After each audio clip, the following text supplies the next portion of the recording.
আসসালামু আলাইকুম। আজ আমরা এখানে এসেছি কোনো রাজনৈতিক উদ্দেশ্যে নয়, কোনো বিশৃঙ্খলা সৃষ্টি করতে নয় এবং কোনো অযৌক্তিক দাবি জানাতেও নয়।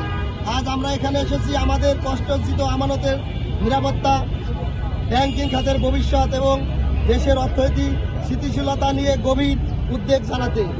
প্রথমে একটি বিষয় পরিষ্কার করতে চাই, আমরা যারা এখানে দাঁড়িয়ে আছি আমরা সাধারণ মানুষ।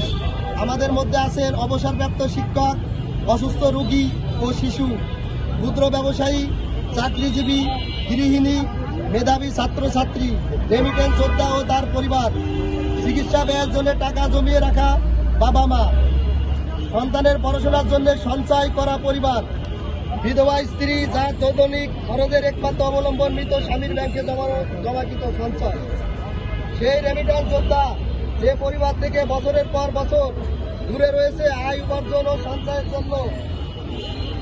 আমাদের জীবনের সঞ্চয় আজ অনিশ্চয়তার মধ্যে আটকে আছে।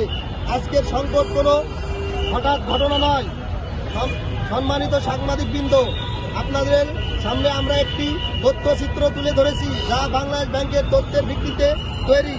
এই চিত্রে স্পষ্টভাবে দেখা যাচ্ছে ইউনিয়ন ব্যাংক প্রায় 96%, ফার্স্ট সিকিউরিটি ইসলামী ব্যাংক প্রায় 96%, গ্লোবাল ইসলামী ব্যাংক প্রায় 95%, SIBL প্রায় 70%, এক্সিম ব্যাংক প্রায় 56%। এর অর্থ কি?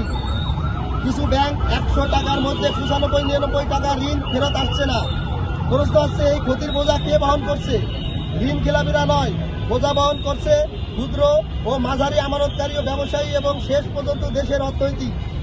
সম্মানিত সাংবাদিকবৃন্দ, আজ আমানতকারীদের বাস্তবতা কি? আজ হাজার হাজার মানুষ জানে না চিকিৎসার টাকা কবে পাবে, সন্তানের স্কুল কলেজের ফি কবে দিতে পারবে, দৈনিক নিত্য প্রয়োজনীয় খাবার কিভাবে ক্রয়